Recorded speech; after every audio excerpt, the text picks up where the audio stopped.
Welcome to New Tracks Workshop. My name is Jim Kello. I'm the creator and host for New Tracks, where mentors help modelers build. Thanks so much for coming. I hope you come back often and tell your friends about our show. These Saturday workshops are a new project for New Tracks. They've resulted from comments I've received from modelers about Scratchbuilding and Chris Blackmar's interest in producing and leading this effort.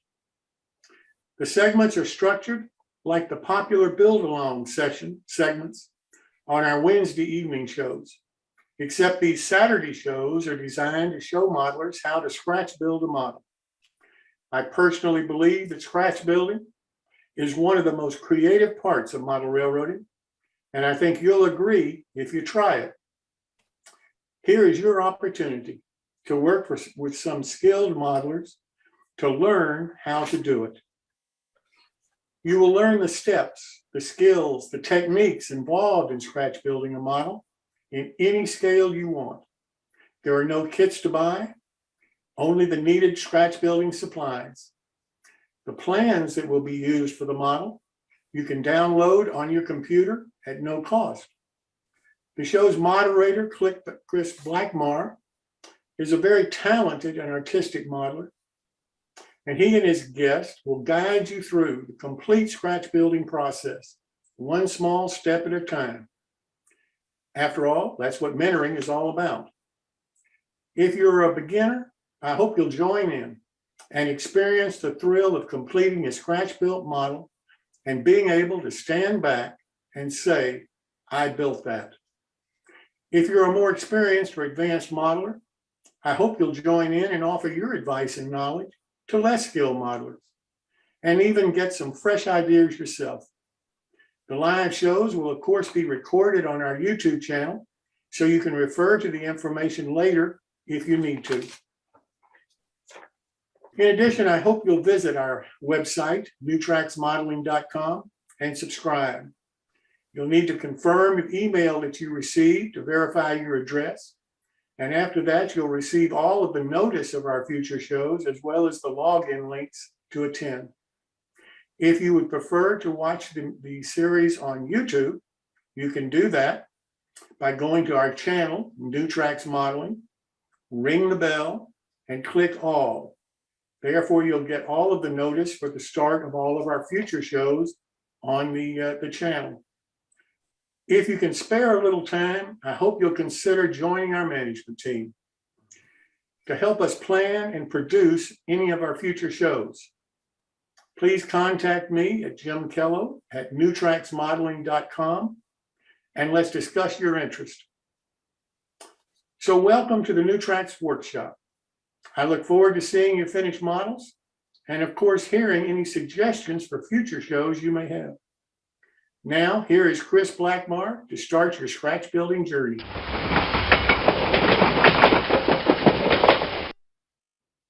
Woohoo! All right, and welcome everybody and fellow modelers. Again, welcome to the show today. Before we get into the show, we've got a couple of changes and a couple of announcements to make here. But first of all, I'd like to get the invocation from Father Ron with Modeler's Prayer. So Father Ron, make sure to unmute yourself and take it away.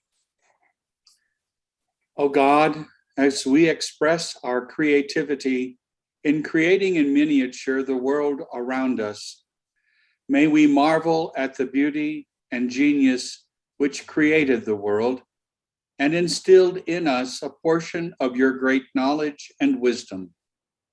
Give success to the work of our hands, O God. Amen. All right, thank you. And a big change of pace today. I've actually got Jim here to join us, Jim Kello. And Jim was going to say a couple of words. So it's all yours, Jim.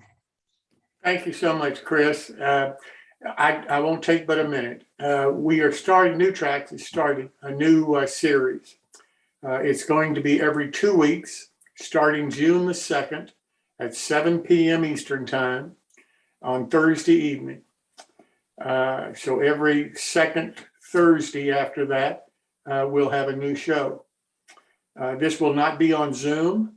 It will only be live and live streamed to YouTube. So to participate in this new show called Modeling Lifestyles, you'll need to be on YouTube, and you can participate through the chat function, or you can watch a video of the show later on.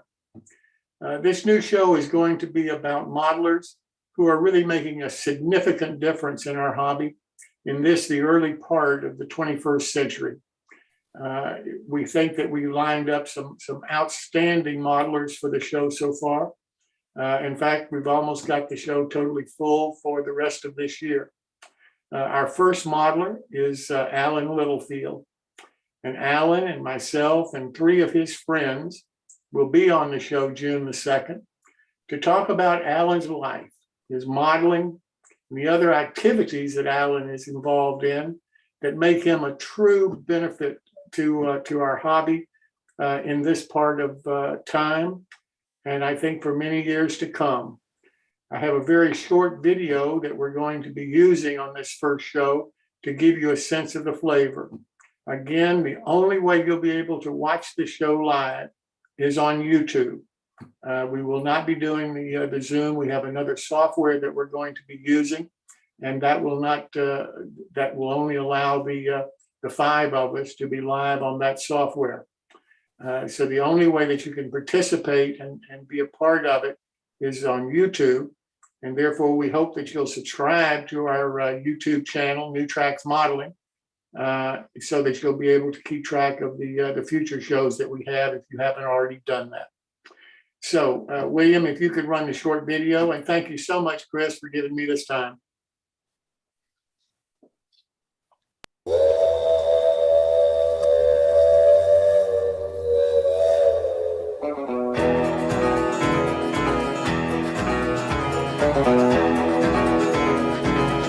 Welcome to the Modeler's Lifestyle, where we celebrate how modeling has become a lifestyle. Join us as we celebrate how modeling can become a life passion and lead to lifetime friendships. I love the sound of a whistle. All right. Well, Jim, anything else you wanted to add to this? No, that's it. We're looking forward to it. We think that it's going to be a very successful show, and we just wanted everybody to be aware of it. Thank you. All right. All right. Well, thanks for coming up with a new idea, and best of luck and everything else on that show. I'm definitely going to have to check it out myself. All right, everybody. Time to get into the show here a little bit, and I'm going to try to get rid of some of the notices that keep popping up on my computer. Today, we're going to take a quick look at the process of actually adding the signs to the structures. Now that we've got the signs basic weathering done and everything, Greg Cassidy is going to take us through his methodology of doing it and show us a couple of techniques and tricks that he uses. As usual, if any of you other gentlemen out there that are so inclined, please feel free to give us your input on your tricks and thoughts about ways to do this. Because again, as usual, there's 88 different ways to skin this cat. So with that, I'm going to turn it over to Greg. Before I do turn it over to Greg, I'm going to note that he's drinking some seltzer. I think he said it was orange or tango flavored or something. I am not drinking my morning coffee today. I have changed over to the soda also. So my caffeine input is Dr. Pepper. So whatever you have there to keep your whistle wet, please partake in that. And remember to keep yourself hydrated as we move into the warmer season and this weekend, as it's supposed to be fairly warm all over the country. I just kind of say this because as a past EMT and things, I know that those guys are going to be busy with people who get themselves in trouble by not staying hydrated. So, all right, Greg, I'm going to get off my soapbox. It's all yours. All right, thank you, Chris. Well, I appreciate him asking me back. I guess it means it wasn't too horrible last week. What I'm going to first warn you about is I'm working on my laptop, and it's a different microphone than I usually use, and it has a habit of inserting the word whenever I leave a silent moment. So it's not me. What I'd like to do first is do a share screen before we start going to the workbench. And I'm going to be talking with you about finding the right sign. I had a friend of mine who watched last week's video ask me, how do you get the right sign? What do you look for? If you're pulling it down off the web, you really want to see how good of an image it is. And sometimes you can't tell until you've downloaded it. And even though you might be shrinking it down real small, if you get in there with your camera and take a close-up picture of it, if it was a bad image to start with, and I mean bitmapped in the sense that the lines are more dots than an actual line, it's going to show up. One of the things that you can look for when you're looking for signs is whether you're looking at an actual picture or a graphic. Now, some examples I have here. This is an actual picture of a rusted sign. This is an image of a sign that's had rust added to it. And I'm going to say there's nothing wrong with that. If you want to print out a sign that has rust on it, sometimes it can save you some trouble of rusting the sign. And I'll go through a few more. Here we have some images where rust has been added. And then sometimes you can get into what you can tell is an actual photograph of a rusted sign. Sometimes you can tell because the corners might be bent, or in this case, it has a couple bullet shots in it. And in this case, you see how the corners where it was mounted are bent. There's nothing wrong with using an actual photograph of a sign, but you want to make sure it's a good photograph of it. Sometimes people who put signs online to show them off, they might be taken at an angle, or they might have glare from a light shining down on it.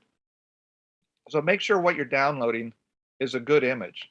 This is an actual sign, and this one you can tell is an actual sign by the white there in the boarding where it's worn away, which is actually a nice effect and would be difficult to make if you had printed out an actual sign that didn't have that on it. This I know is an image with the rust added because it's being advertised as a retro sign, and they just print the image with the rust on a piece of steel and send it to you.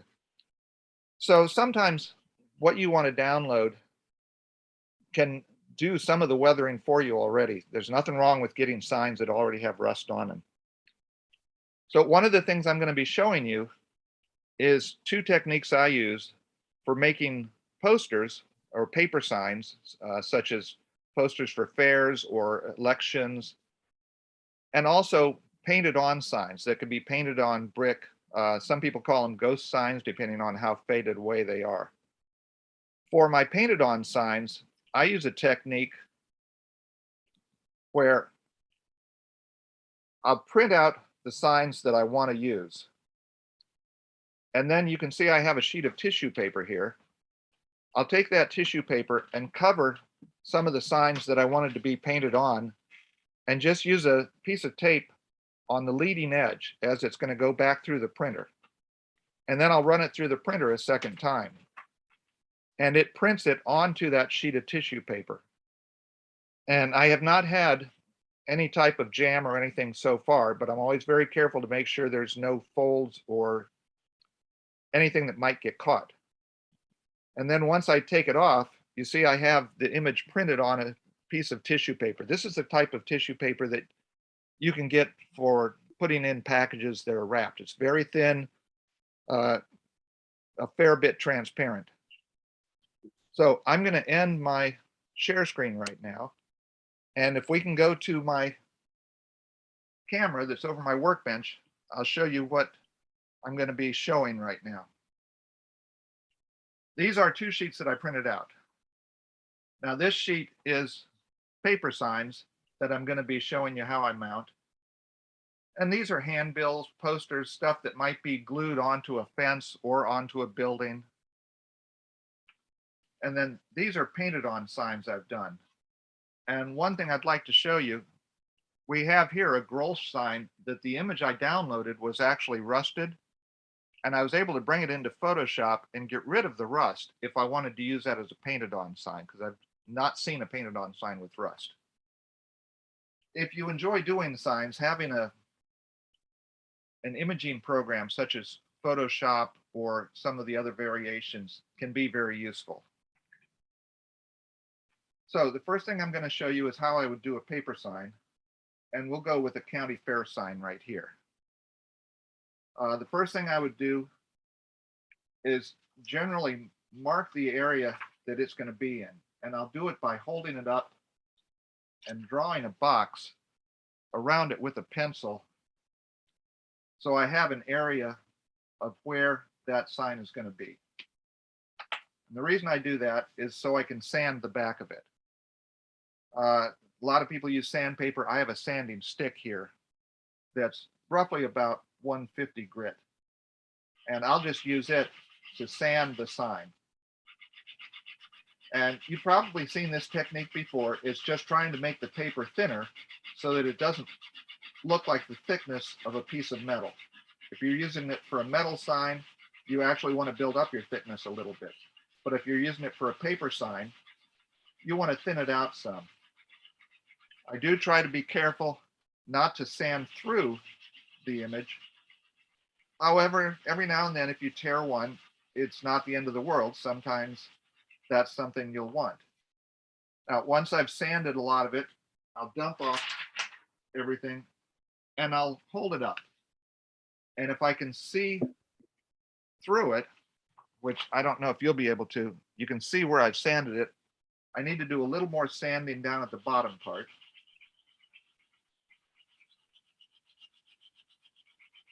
And then once I've sanded through to where I can start to see the image on my workbench, and you can see now where you can pretty much see through it, then's when I'll go ahead and cut it out. And I'll typically use a really sharp blade, either in an X-Acto knife or a scalpel. And I'll sometimes also use a straight edge. For this demonstration, I'm not going to, but for paper signs, it doesn't matter as much as if you were cutting out a metal sign or something. So we now have this paper sign that's very thin. And I'm going to show you how I would attach it to a clapboard wall. Now, what I have here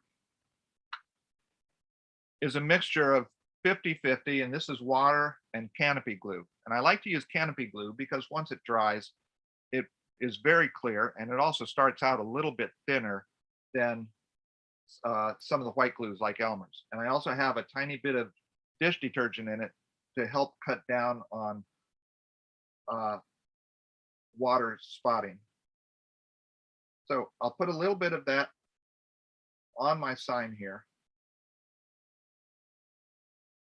And then I have a brush where I just kind of brush it around, try to get it on most of the sign. And then I'll go ahead and put the sign on my clapboard. Now, one thing you have to be a little careful of is if you press it down all over the place now and then want to try and get it in the clapboards, you're pulling it in two directions. So I'll usually just lay it there and then start at one spot.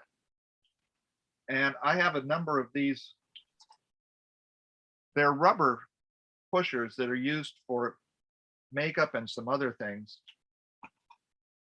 And I'll use them to just start pushing from the bottom into the clapboard. I like using these because you can get right up into the clapboard. But if you don't have those, using just some type of stippling brush will also work.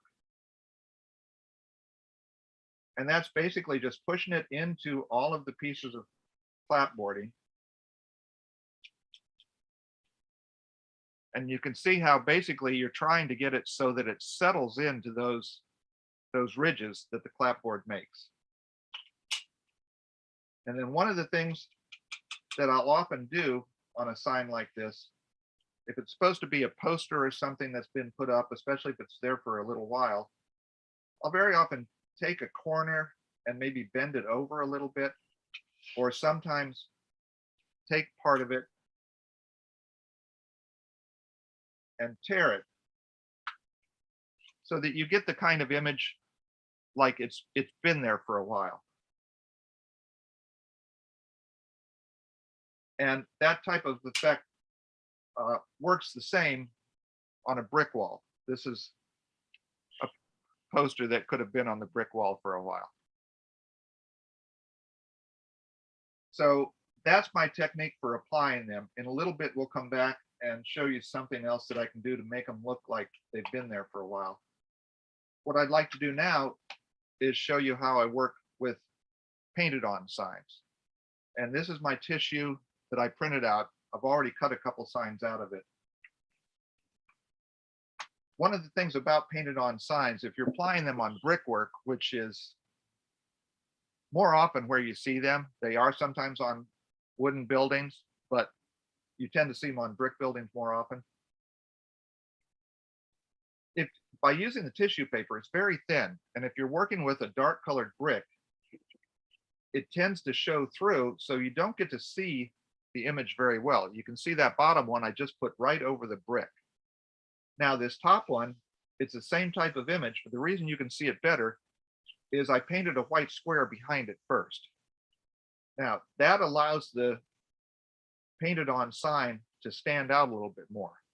Then we can come back and do whatever type of weathering on top of it that we want to make it a ghost sign. And I'll show you how I apply one of those. On this brick wall, I'm going to be putting my 7-Up sign on. What I first did was I put it in place and I just put masking tape around the outside of it and then spray painted it with a white. So that gives me a white that's the same size. So this is my tissue paper and I'm going to cut out the 7-Up sign. If I don't stab myself with my scalpel. It didn't fall on the point, fortunately.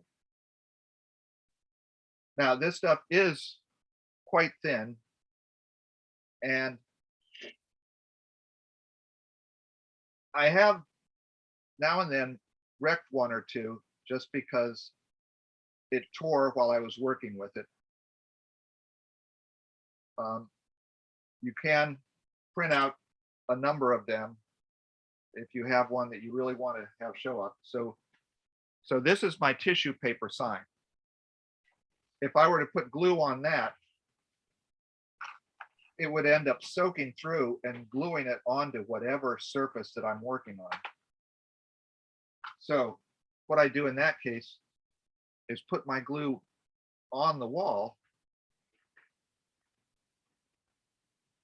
And then I come back with my stippling brush, and this is just a glue brush that I use for purposes like this, and pat it down like that. So it's all over the white area where I'm going to stick the sign. And then I put it down, and you really don't want to handle it too much until you get it pressed down a bunch. And that's where I'll come back with my brush after I've stuck it in some water so it's been rinsed off, and then push down on it like this. And the water, along with the glue that's underneath it, helps it to settle in to all of that brickwork that you have there. And you can see now, you can see the brickwork through it. So it's taken on that texture. And if I had just put that over the brick, it would look more like this. This one does have a little bit of weathering over it, but it really darkens it if you just put it over a brick, unless you have a very light colored brick. So putting the white down ahead of time helps it look like it's been painted on, which at that point you can do whatever weathering over it you want. Now, I'm going to let that dry for a moment. And if we can switch back to my laptop Zoom camera, I'm going to take that moment to show you something else that I did in making a sign. And this is again, a way where you can use a photo editing program to almost make any sign you want, depending on the program and your skills. This was a sign for a garage that I was working on, I guess about a year and a half ago. And the kit came with a sign, but I didn't like it, and I wanted to get sort of an Art Deco sign of my own. So I went looking online, and I found this particular sign here, and I really liked it. Now, it was part of an iStock, but having come from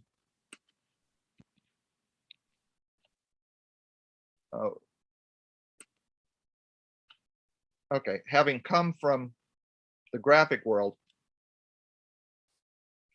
and now we're not stepping through my signs. Why not?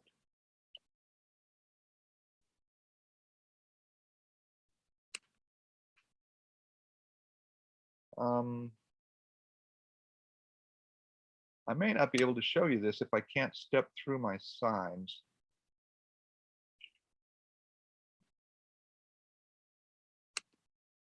Oh, I know what happened. Let me stop this share. I didn't open all of them. I only opened the first one. Okay, here we go. So once I found that sign, I went ahead, I had to purchase it, but I went ahead and bought it because I knew that I'd be able to use it a couple of times.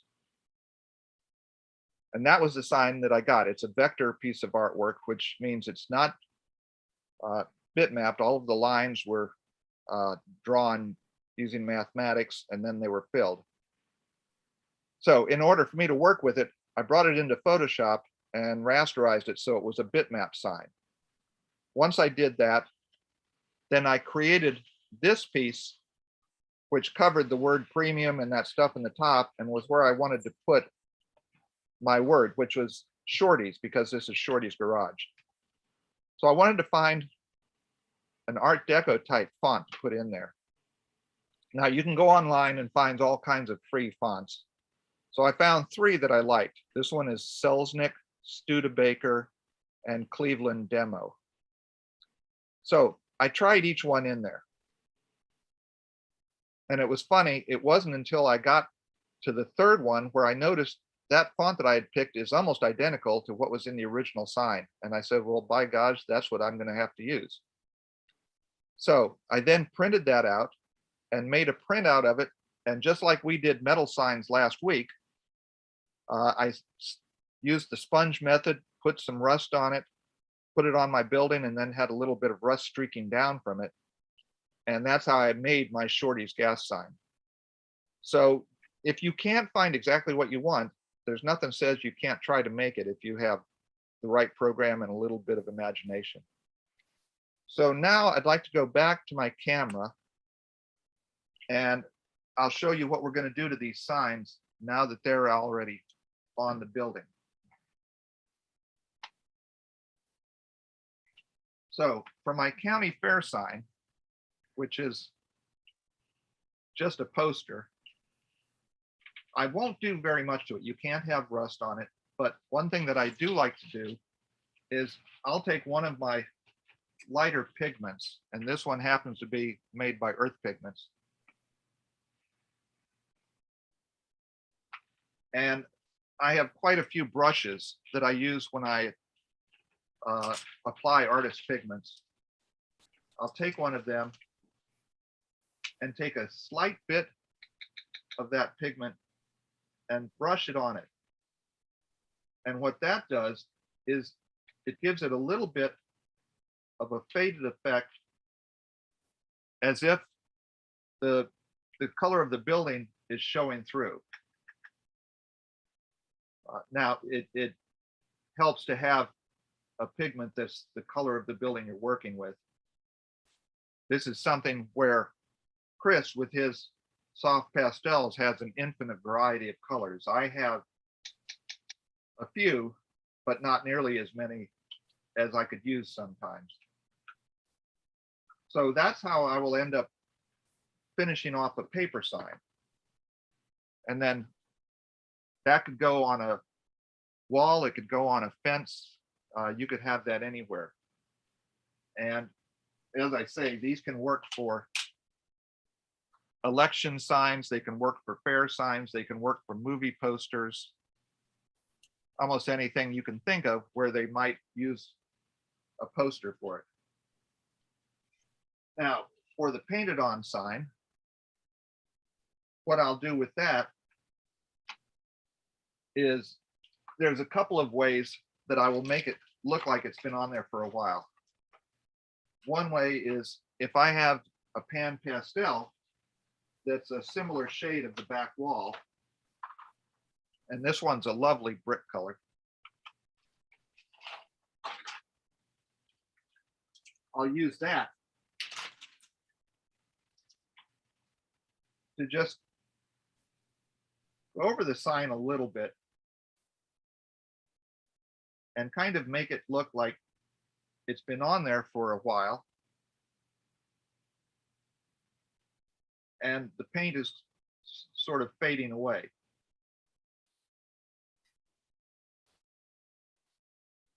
And again, this is something where I'm sure soft pastels would probably work just as well.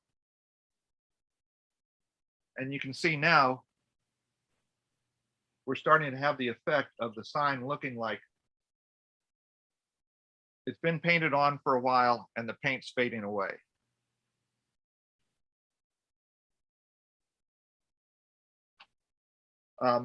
One thing on this particular one, I have a very coarse type of brick pattern. This is a piece of hydrocal actually.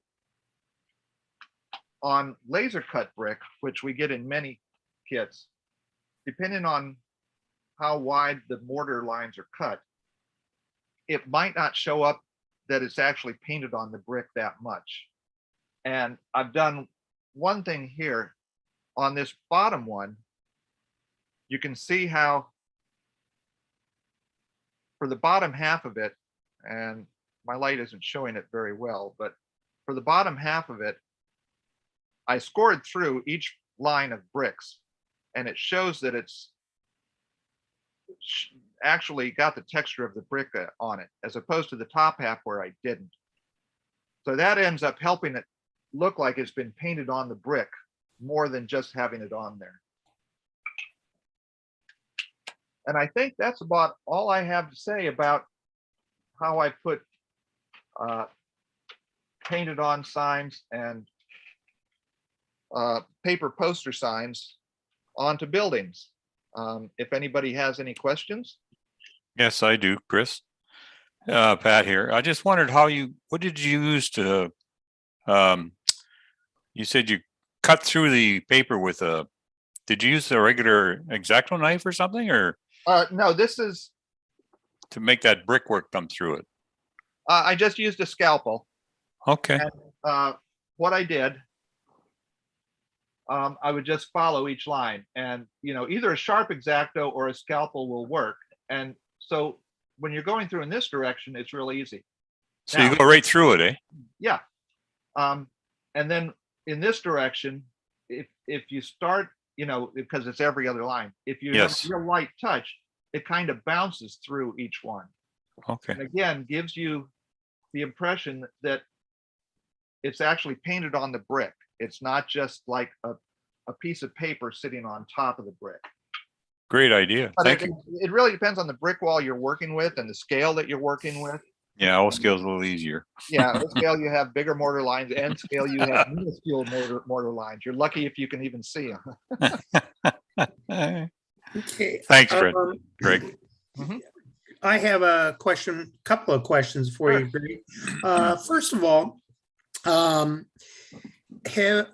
with that, taking the one that you've got there in your hand right now to the next step, or either one of any of those on the bricks, Uh-huh. Have you ever tried to use anything like salvo set or something on top of that to kind of make it act a little bit more like a water slide decal and snuggling down? Smuggling it down. I have not tried any of those. They might work, but since you're not working with decal film, you're working with, in that case, actually thin tissue paper. I would imagine that possibly a thin solution of white glue, like my 50-50 mix of canopy glue and water or something like that, could work just as well, because you're not really dealing with a cling film like you would with a decal. But I think any type of fluid like that that will allow it to relax and settle into that texture will help. Okay, yeah, that's what I was going after. And also, I don't know, and maybe somebody out there can verify this, but since the pastel demonstration, I've been informed that pan pastels are actually a super fine oil pastel and not a regular pastel. I haven't verified that, so I don't know. But that's one thing I'm just going to throw out. I just got that input here recently. To me, there's a little bit of a difference, but I haven't really checked them out compared to the regular pigments or pastels.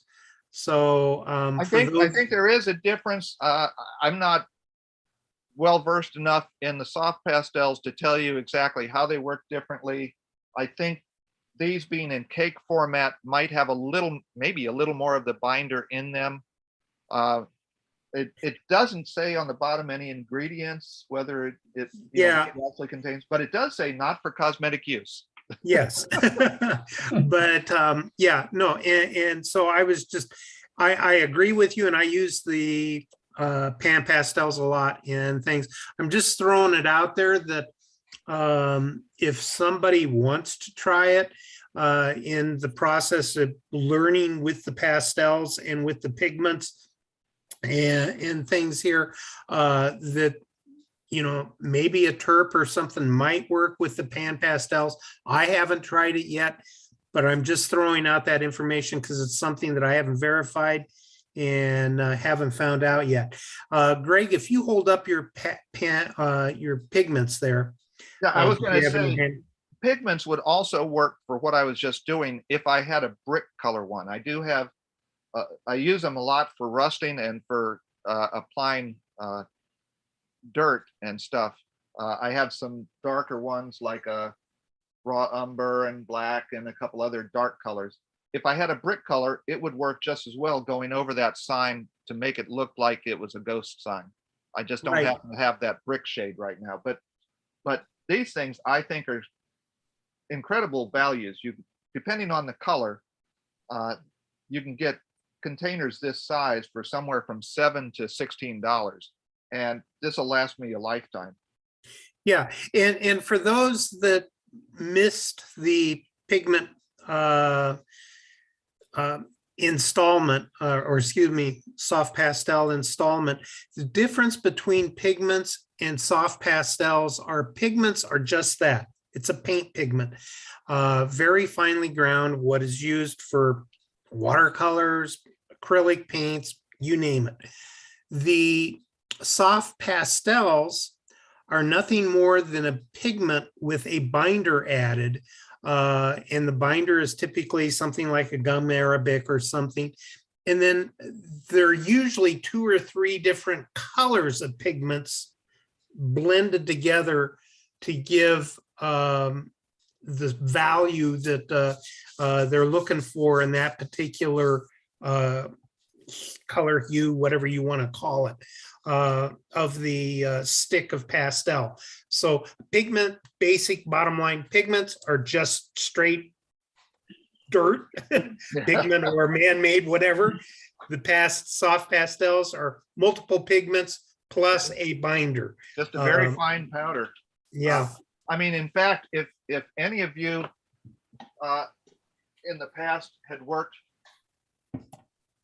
with any of these type of rust powders, it's the same thing. It's just these marketed for model railroaders very often can cost more. This one, $7. I'm going to say it's identical to this one, which holds almost twice as much, which was also $7. Yeah, yeah, and some of the weathering powders also have a pressure sensitive adhesive added to the powder. So, but yeah, Greg's absolutely correct. They're basically one and the same for our purposes, because unless you're really working on styrene where you need that, you know, or some surface that's really slick and closed, not porous at all, you'll find that maybe that adhesive may or may not work for you. But there's some other tricks of the trade that work better than relying on that adhesive. All right.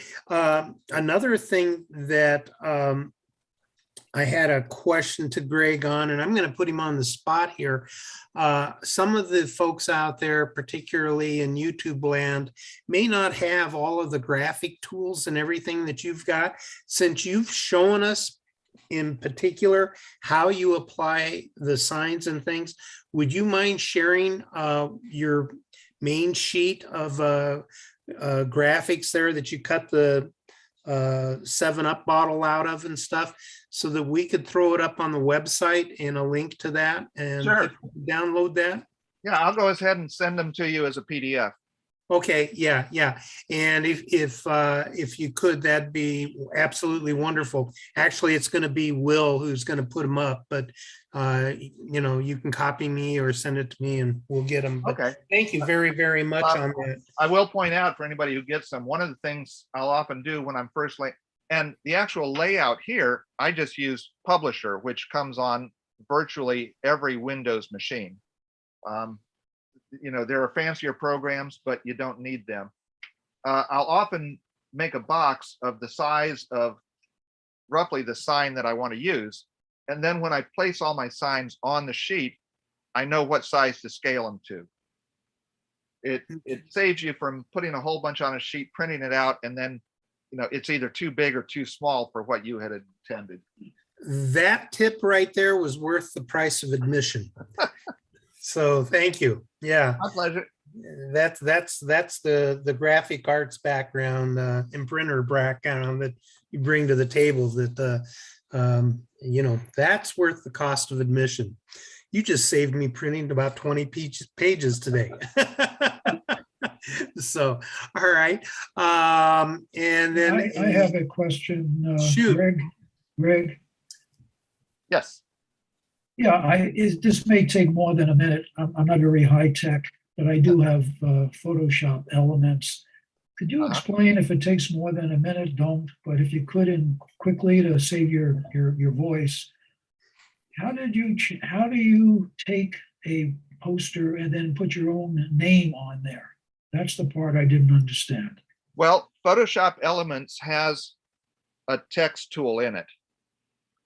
And once you get that text tool, if you have your sign brought in and you have a place where you want to put some text in, use the text tool. It's near the bottom on the left-hand side of the toolbars. Yeah, I know the text tool. Yeah. Okay, yeah, and you'll get a separate layer and you can start typing on that layer. Then it's just a matter of going and finding whatever font you want to use. And any font that you have loaded into your Windows application will be accessible by Photoshop. And you just find whatever font you like, and then you start scaling it and sizing it to how you want. I see. Now, I thought, yeah, go ahead. Oh, no, go ahead. Okay, one caveat.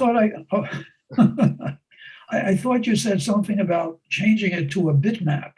Oh, well, that particular image, when I bought it, it came as a vector image. And the difference between a vector and a raster image is a vector image is made out of lines that are all mathematically put in place, and they're completely scalable up and down without losing any resolution. bitmapped images or raster images are all based on pixels, and the larger you make it from the original size, the bigger those pixels get. The smaller you make it, the smaller they get. And that's where sometimes you might see an image that it started out small and someone's enlarged it, and all of a sudden you get some like stair steps, or what we call as jaggies. And that can kind of degrade the image itself, because it now looks low resolution. And that's Okay. one thing I wanted to say. When you bring an image into Photoshop, it's going to have its own resolution. And we did have programs at work where you could change the resolution, but I doubt anybody at home would have one of those. So you're pretty much stuck with the resolution you have unless you're reducing it. But if you're typing something in, your text is going to go in at the same resolution as the bitmap that you brought in, the image that you Okay. brought in. So if you bring in a kind of a low res image and then you go to type a name on it, you know, Joe's Bar or something, it might not look that sharp because it's dealing with the image. It's dealing with the rasterization of the lines per inch, the dots per inch of that image. And it's going to have to stick with those because it can't do any better than that. And sometimes you don't notice that in an actual image. Like if we're looking at this poster of Dr. No, the images of James Bond and all those lovely Bond girls next to him, they can be slightly low resolution and you're not going to notice. But those words, Dr. No, if they're low resolution, because they're made up of straight lines, it'll stand out more. So it's always best to find as high a resolution of an image to start with. Now, if you're downloading it off the web, you know, it's a shooting gallery as to what you're going to end up getting. But when you type in any words, and most any photo editing program will do that, like Inkscape or Photoshop or some others. The type you type in is going to pick up the resolution of that photograph, so it may not look quite as sharp as you'd like, and there's really I no see. way around that. Okay, thanks so much. Sure, I hope I didn't go in too deep. No, not at all. It's the type of information, and that's why we're here, because you're giving us some really, really good input that a lot of us, A, don't know to even consider, and B, now we understand what we're doing, and C, it gives us a clue to look for a higher quality images when we're out there doing those midnight searches. So, yeah, excellent. Anybody else have some questions for Greg? Greg, could you show us again how you copied onto the tissue paper? Yes, one- I can. Give me 1/2 moment to pull that up. Yeah, and the setup on that is really important, because that's something that I kind of missed too. Okay. Yeah, what are you using for your tape and stuff? Okay, so let me bring up share screen. So I'm just using normal Scotch Magic tape. I first print it out on my sheet of paper, so I know where the signs are going to be on that sheet of paper. Then I'll take a piece of the tissue paper, and I have the scissors. I ended up cutting it so that there was no folded edges like you can see along the edge here. You want it as smooth and flat as possible. And then in this case, the leading edge of the paper would be here at the top. And I taped it on with the tape at the leading edge. I only used a couple little pieces of tape to hold it in place, but made sure it was very flat so it wouldn't catch on anything as it goes through the printer. And then once it went through the printer, it printed the images in the exact same place. And so now they're on the tissue paper. Do you tape both the top, bottom, and sides, or just the No, top? just the top, because once the top gets through, the rest is going to be flat and follow it. It's going through rollers.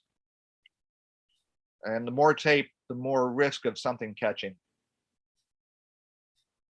Okay. So I only, in that sheet, the tape is still on there. So I only have the tape there and there on the two leading edges. Okay, and the tape, it's applied so that about 50% of it is on the tissue and 50% of it Yep. is on the paper? If you don't mind going to Bar Mill's site, they have an entire workshop on this exact process, step by step. It's really understandable, and you can see the entire process there. Okay, I'll have to look at that. Yeah, great input. Thank you.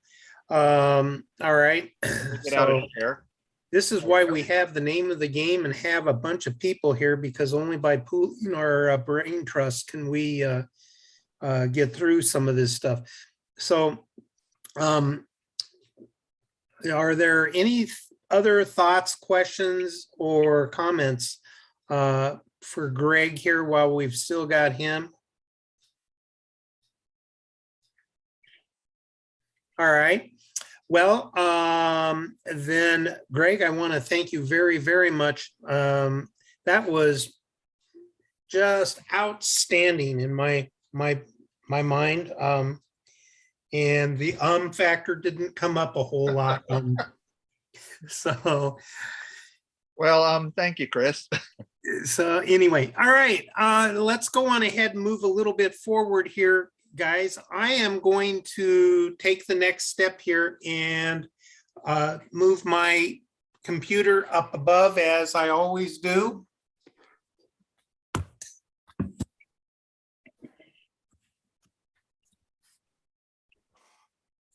And so now we get to take a look.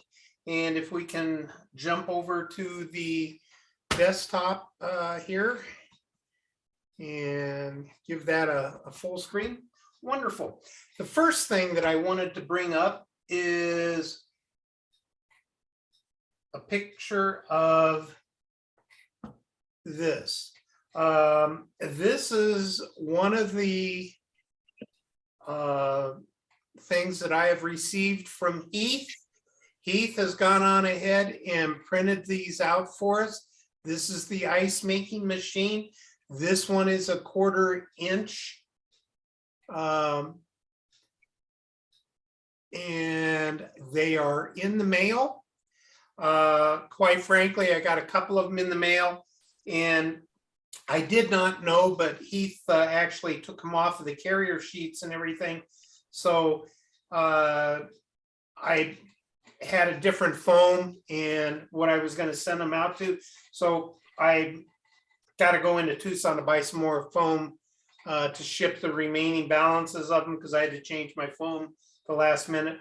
So if you don't have yours arriving on Monday or Tuesday, then the rest of them will be showing up here very shortly. So bottom line is you will have either a 1/4 inch or the HO scale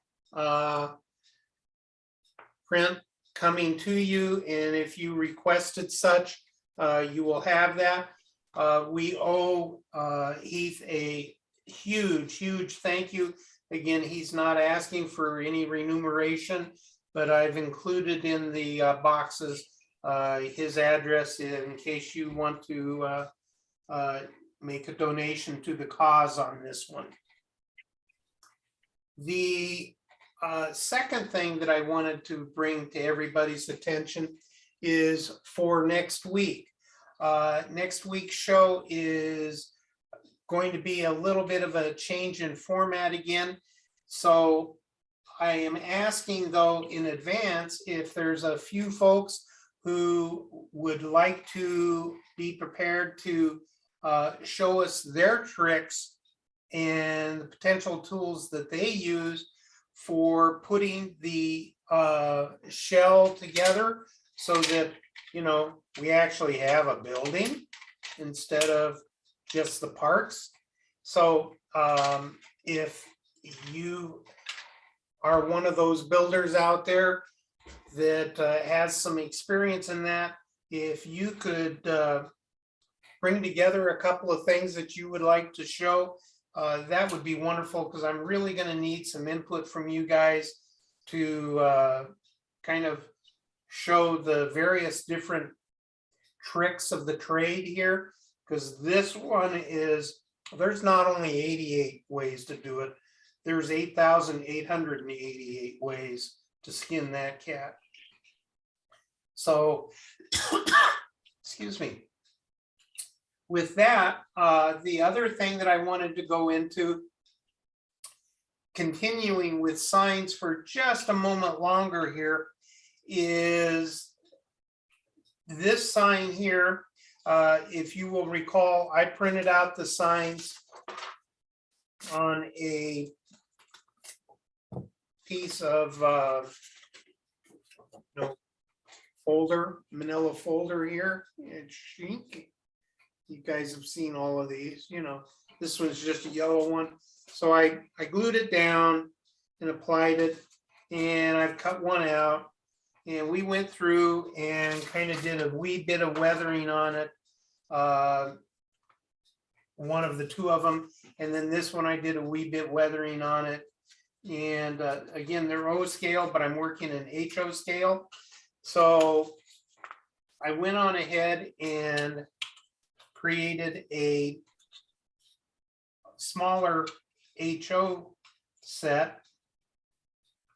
And I'm kind of marking this one up a little bit so that you guys can see it. Now it's going to detract from the final model, but you know, this is for demo purposes. This one I have not gone through, and as Greg showed, I have not gone through and sanded down the back on this paper. This came out of just a straight glossy paper print. And the reason for that is very specific in this demonstration, because I wanted to talk about a couple of items that most of the time people don't really think about a whole lot. And Greg kind of alluded to one way of solving the problem, and that is the edges going around this particular sign when you go through and apply it. Now, his idea of the tissue paper or silk span, that, you know, may be so thin that we might be able to get out of that edge issue that we have. But if you do want to try to do the edges on that one and cover the edges, I would use a micron type of a pin, and probably a 0.05 or a larger micron type pin to go around the edges. And that way you will kind of get rid of that edge. Even though it's been colored and everything, you still want it to blend into your wall. So if you're working on a flatter type of a surface where you want it to blend in a little bit better, you'll want to use a darker color. It helps create a little bit of a shadow. It is not quite as distracting to the eye, and if done carefully, you can apply it and you won't get any real bleeding into the sign, particularly if it's already been glued on. The glue is going to seal the edges of the paper. So that's the first thing to do. The second thing is I made them kind of dark here, and I'm hoping that you can see them. Kind of hold it up here. You can kind of see along the bottom here. I made a mark, light marks, so that I can line up my sign. I did that with a small square. So just any old thing that you can do to kind of help line up your sign and make sure that your signs are actually kind of square. If it's a billboard or a handbill, you know, they were a little bit more sloppily applied, but remember the tolerances that we're working with here. So, you know, even us trying to apply it straight, we're still not going to get it on as straight as it normally would be. So I make a very small mark typically that I align my poster to, and then I can go through and hide that later on with just a bit of weathering, and it's not even noticeable, but I totally exaggerated it on this so that you can see that. So as Greg mentioned, the trick is to go through and apply it with some canopy glue. If you don't have that available, get out your white glue. You know, again, if you are using Elmer's white glue, make sure you are not using the school glue. Make sure it's the full strength Elmer's, not Elmer's school glue. But the PVA glues, the white PVAs are a good one. I would avoid things like the wood glues, which are yellow, because they do tend to dry yellow. Greg uses a product called dishwashing soap. That's an excellent idea. I happen to keep at my desk a little bit of Flow Aid. It acts much like the soap. It's okay, help me out with this word, guys. Disconsonant. I can't say it. Can somebody else out there pronounce it? The viscosity? Yeah, it breaks up the viscosity of the thing. It's called not a desiccant, but it's something along those. I can't say the word. It's one of those things my tongue. That breaks down the water tension. Yes. Yeah, it's one of those words that my tongue just will not form. But I'm sorry. Oh, okay. Somebody out there had it, I think. Anyway, I use a little bit of Flow Aid just because, quite frankly, I'm running out of space at my little desk, my hobby desk, and I've got this and I use it in a lot of different applications. So I just throw in a little dab of the Flow Aid. Serves the same purpose as what Greg's dishwasher soap does. So, you know, the point is you want something there to help it break down a little bit of the surface tension. I'm going to go on ahead and real quick, like, break the rule now that we've talked about that. And I'm just going to throw some glue on the back of this. I'm doing this fairly quickly, and this is the reason I'm doing it this way, so that you guys can see it. By the way, if I just did it out of habit, if you guys want to move signs around and for placing them on your structure, kind of see how they look. One easy way to do it is just to moisten the tip of your finger, and you can pick them up flat that way instead of bending them all over the place. I think another thing too, you want to make sure you're not upside down when you put it on there too. Yeah. That's always a thought. And get a little bit of water on here.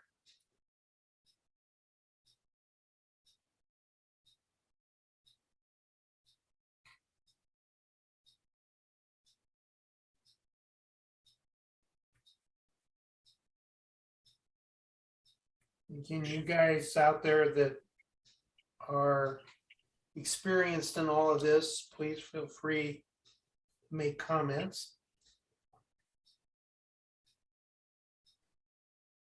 And then I'm just going to go through and put down my sign. Guess it, like Pat says, watch what you're doing. And here to kind of line it up, I'm going to use one of the clapboards or one of the boards here. And then Greg used a brush to push down on the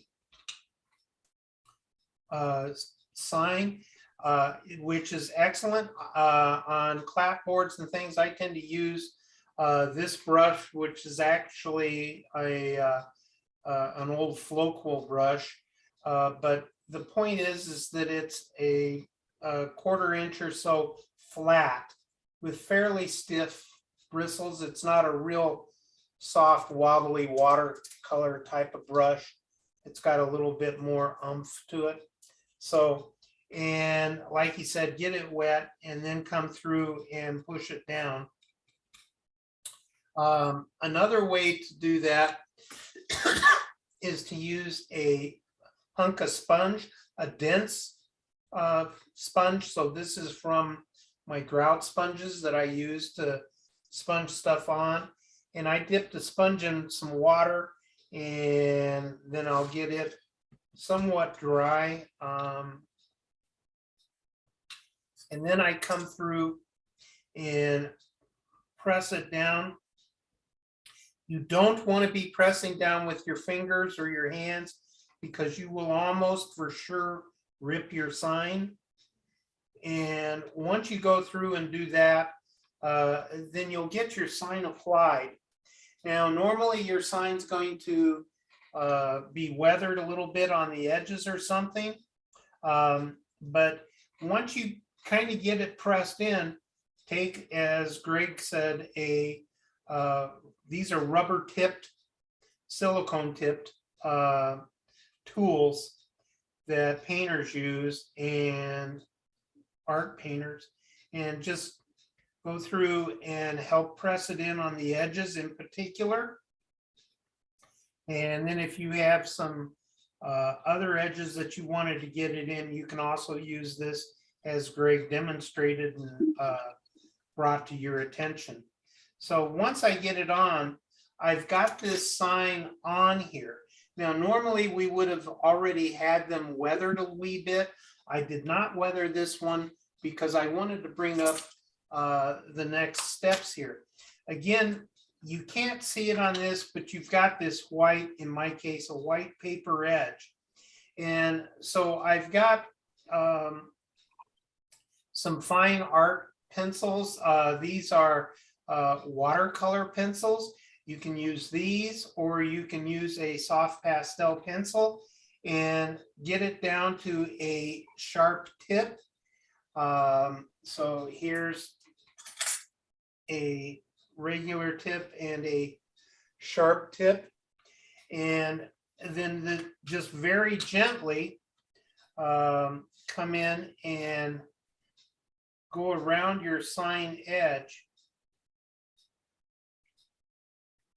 And the point that you're trying to do here is further blend that edge. And this is just one of those real finesse things.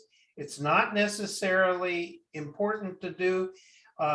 It's more effective and something that you might want to consider if you're on more of a flat type of surface. If you're on something like a brick or a clapboard, depending on where the sign is on the clapboards and the size of your clapboard or board and bat, this may or may not be something worth your time. But if you come around and help blend this in, you can come around and blend it. The other thing that you can utilize is, again, the micron pens. And these are better for the smaller scales, or if you've got something really kind of small or something of that nature,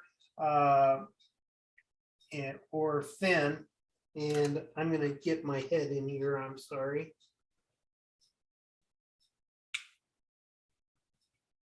And I'm trying to do this so that you guys can kind of see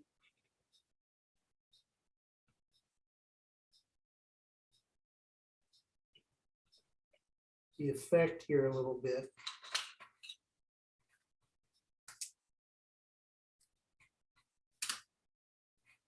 So now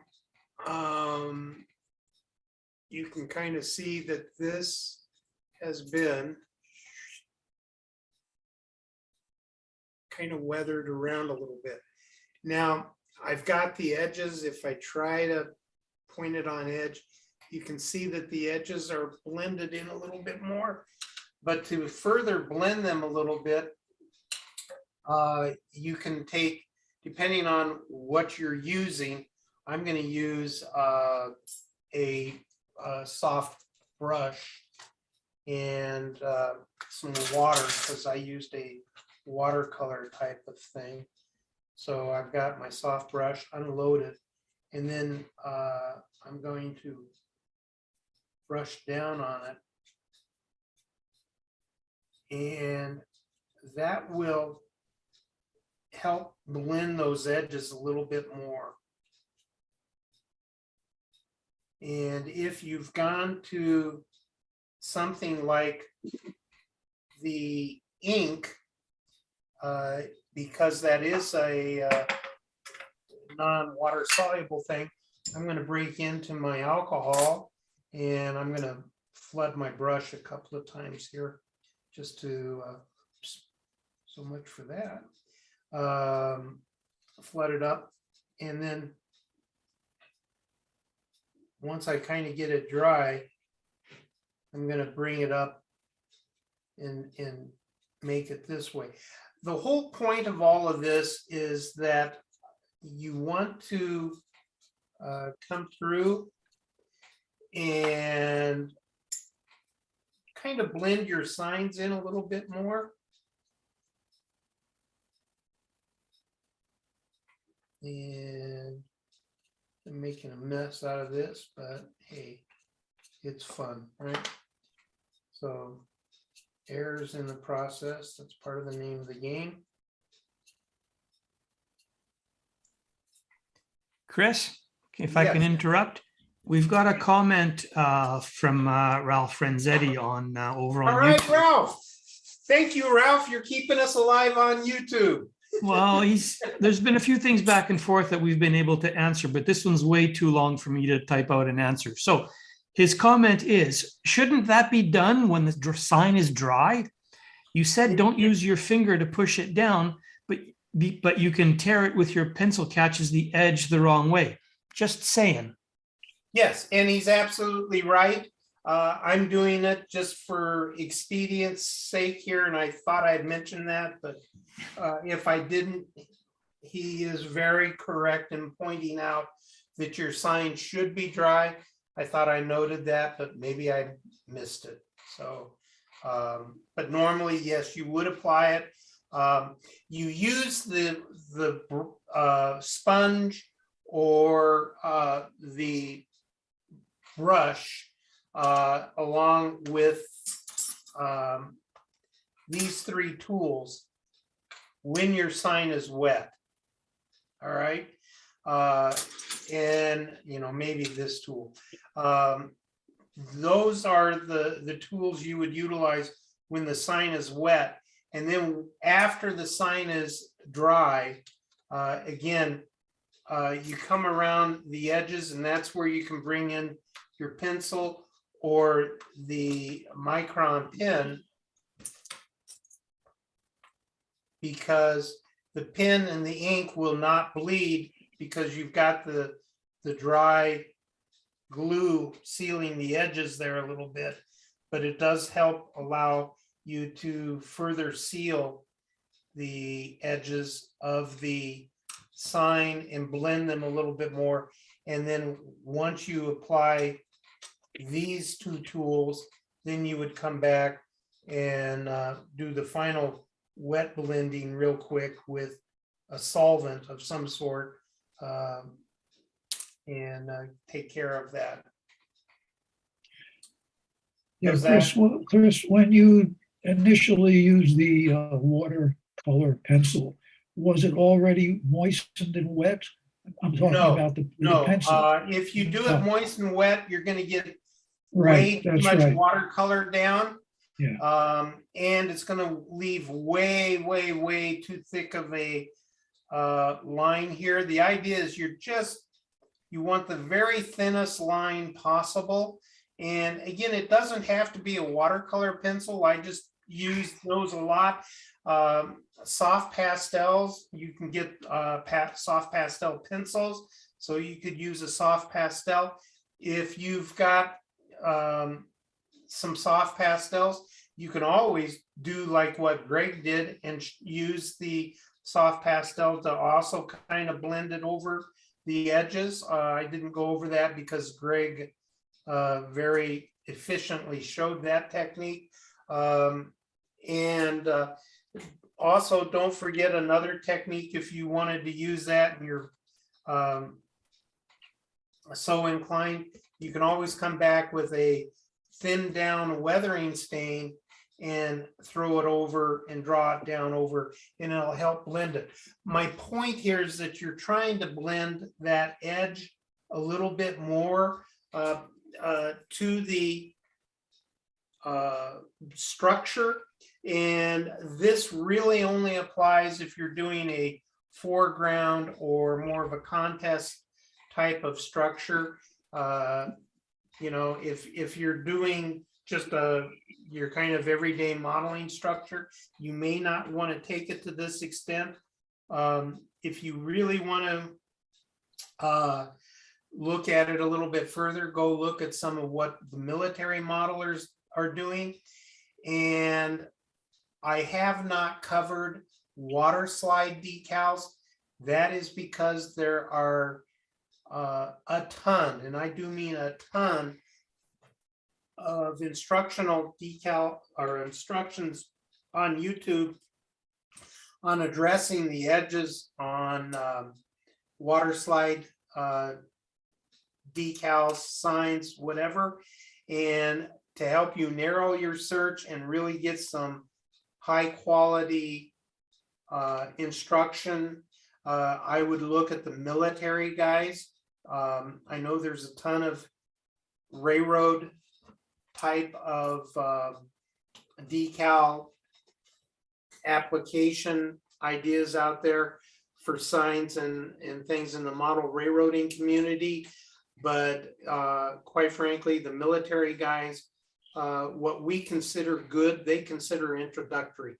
And it will give you a little bit better of a feel for some tricks of the trade, as they say. So, and with that, Will, where are we at on time?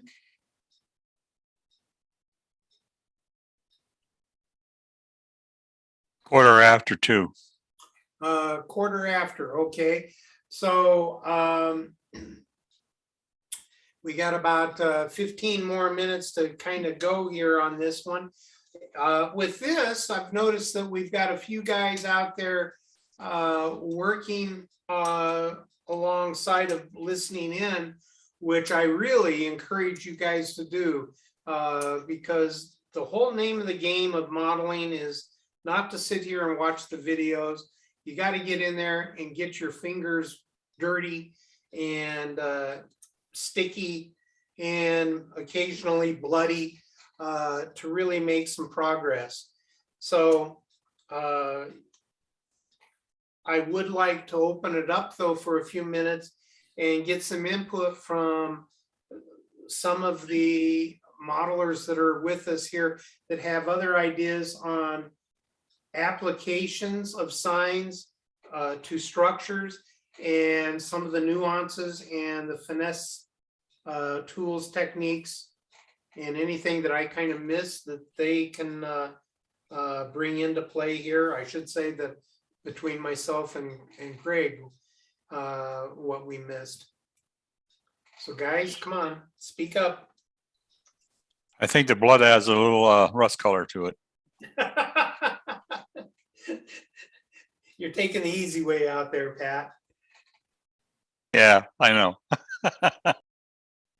How about Gary? He is probably got some thoughts about some signs and how they work into being judged and things on structures. Gary, what are your thoughts? This is a learning process for me. Okay.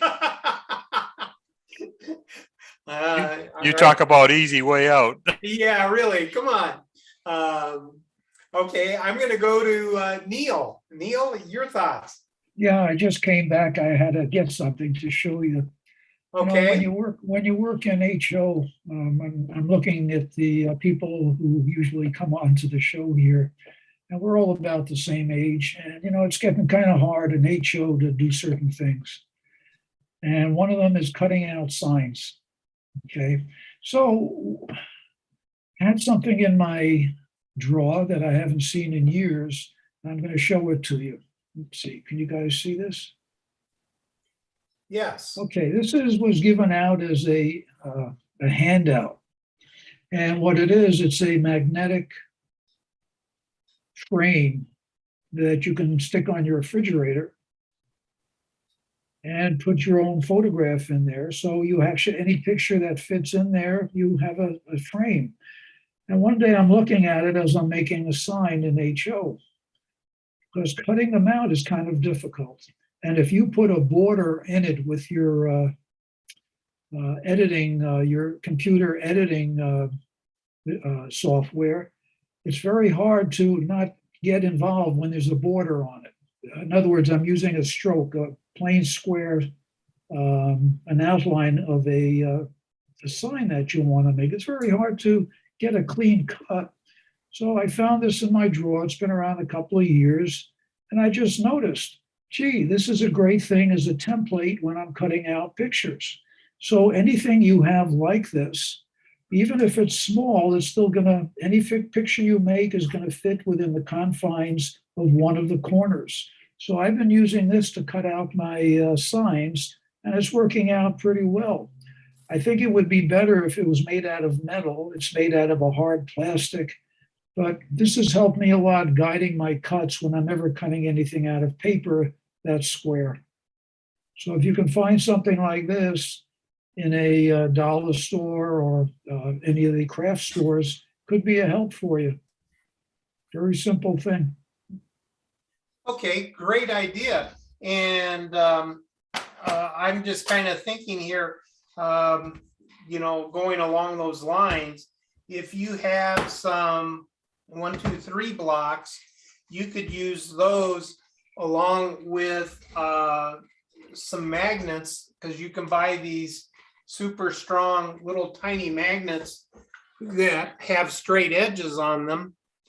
And you could then apply, hold down your sign with the magnets. And I'm kind of looking for some of my magnets, because all I've got right handy are the round ones. The other ones are behind in a drawer that I can't get to because of my cameras.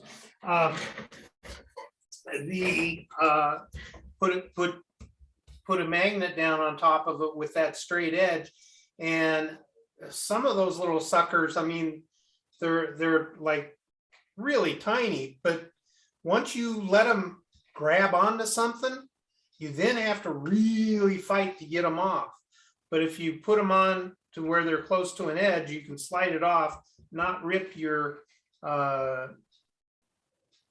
sign, and then lift them off with a pair of tweezers or something to lift off the magnet and have it there. And then that would, the magnet itself would act as a straight edge.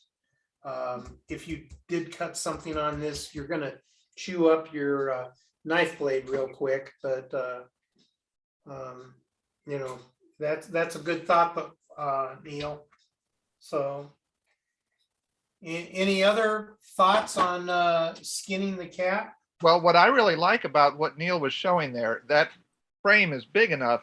It's going to be probably bigger than any signs we're doing, except maybe in G scale. And it takes care of 2 of the 4 cuts. You just put it in the corner of your sign, and you can cut length and height, and then you flip the sign around 180 degrees and do the same thing, and you've got 4 90-degree cuts. That's a great right. idea, That's Neil. right. Yeah, that's right. That's Yeah, right. yeah, no, I concur. I'm just trying to come up with something else makeshift, but I don't know. Greg, do you have a clue on if those blanks type of thing, are they sold in most sign making companies or? I have not seen one like that. I imagine, you could probably find it online for $1.95 or something. If basically it's made to hold up photos on a refrigerator, like Neil says. Okay. Dollar store probably has them, or it doesn't have to be a piece of magnetic stuff. You can get something that's going to hold up to cutting, like maybe a thin piece of mat board or something, and take a nice sharp knife and cut a 90-degree angle in that using a square. And then you could probably use that thing for quite a while before you've nicked it enough. And it doesn't even have to be a full square like Neil's. You could just take a piece of cardboard or something and cut part of it into a 90-degree angle and use that to cut out your signs. Greg, I think there's a lot of things you can use, but this was just something I found in my drawer after many years. And I never realized, hey, this could be used for what I'm doing. But I think Micro Mark has a right angle, and it's supposed to be better than what we usually use, where one side is thicker and heavier than the other side. And I think they do have something. It's a right angle that is flat all across, but it's probably going to be, there you go. That even something like that would do it. Greg, is that the same thickness all around? Yes, it is, and it's just a Zona angle, and there's quite a few things like this out there. The thing you have to be careful about is if you're using a metal one, you want to make sure you're not nicking your blade with it, or nicking the metal, because once it's nicked, it's not as useful for what it used to be useful for. But if you're careful, anything like this, I've used this quite a number of times to cut out squares. I'll just put it in place and make 2 cuts, and then turn it like that and make my other 2 cuts. So, whether you're doing signs or windows or anything else, something to give you a right angle is always taking a lot of the work out of it. Okay, yeah, and I know that X-Acto also makes the same thing that Greg was holding up, because I've got one buried in one of my drawers. But all right, so that's another assist for those of us that are struggling with smaller signs or something to hold them down. The other thing that I've done now and then is take some double-sided tape and put my sign on that after I've got it weathered. This is the 3M double-sided tape, and then I've put that down on an item, and then cut out the paper sign and use the tape to hold down the smaller sign. So it's not as efficient as what we're talking about here with Neil's idea, but it does work. I've used excuse me, Greg. I've used a cork backed rule. What it does is hold your sign steady while you're cutting. It's got a cork on the back of the rule. It's metal. And I found that worked pretty good. Yeah. It holds your sign from moving. Yeah, I know exactly what you're talking about. And yeah. I know it's in the drawer. You can't find it. Yeah, it's like, I know it's here. But yeah. Yeah, the reason I didn't bring it up, if we go to my desk top here, I'm gonna throw a mouse pad over my keypad so that you guys can kind of see this. The X-Acto thing that Greg was talking about. The problem with my fork backboard or ruler, if you will, is that it's got a little bit of an edge going around it. And when I come in for myself, I've discovered that I tend to get my blade angled.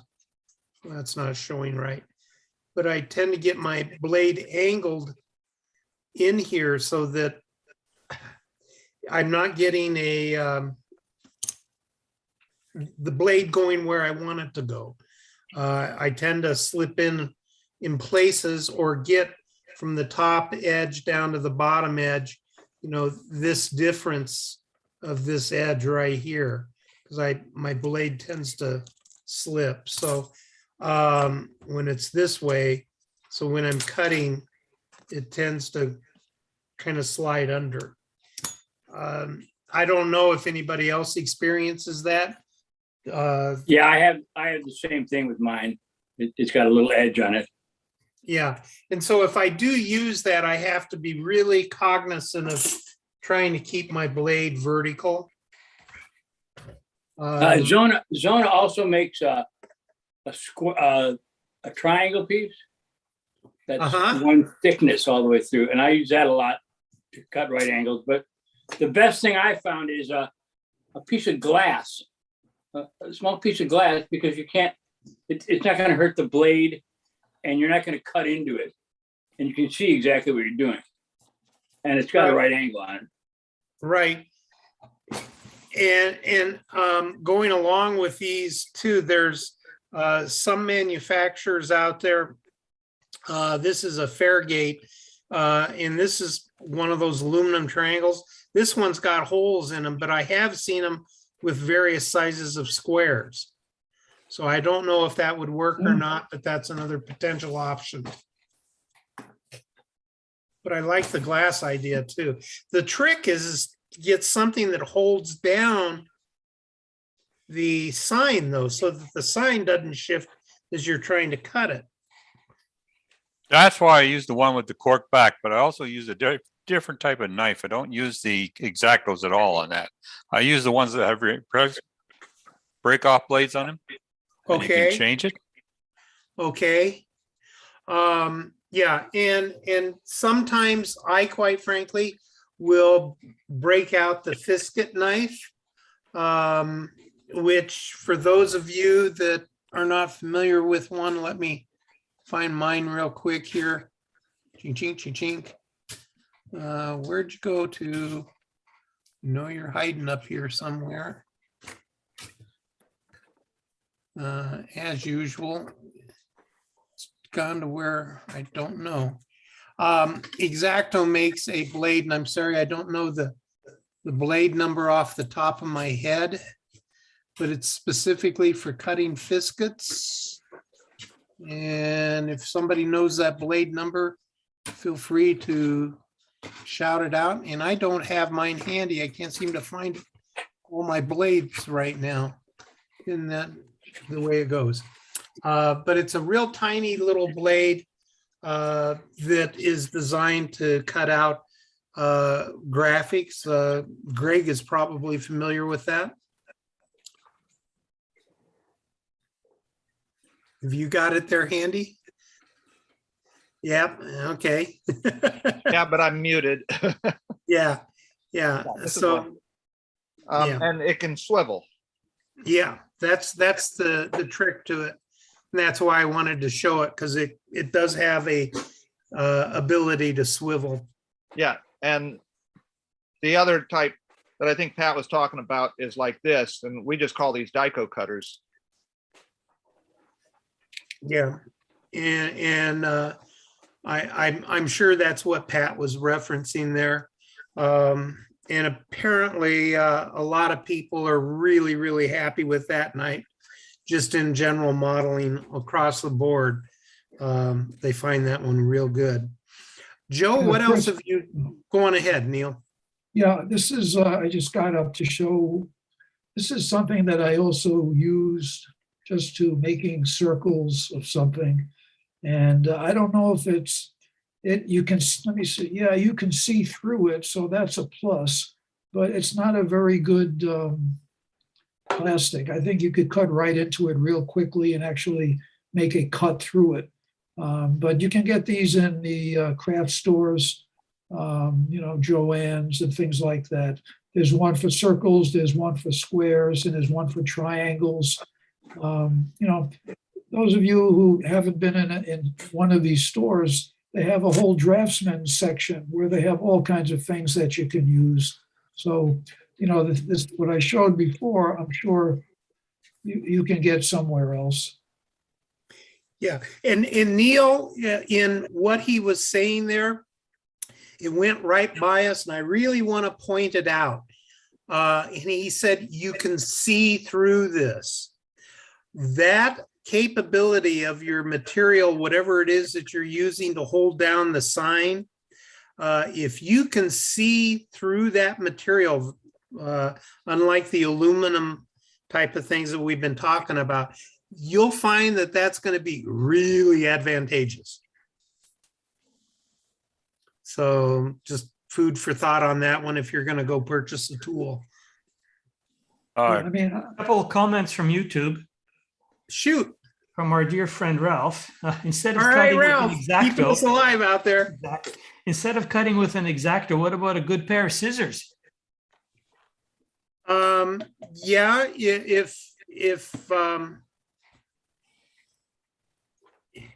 I mean, yeah, that's one method. I mean, And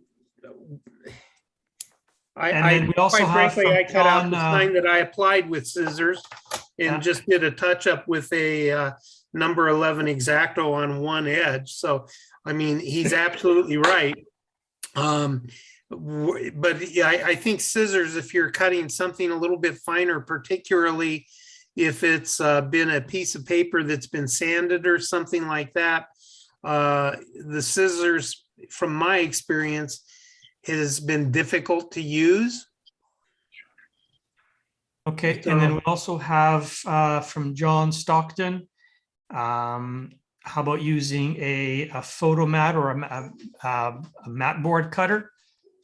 Like they said, and also we have from Ralph, like a guillotine paper cutter that you can get from Office Depot or Staples. And I think what John is talking about on the photo mat cutters is the ones that you can get with the little, there's a clip, and then there's a roller that you can cut on the side.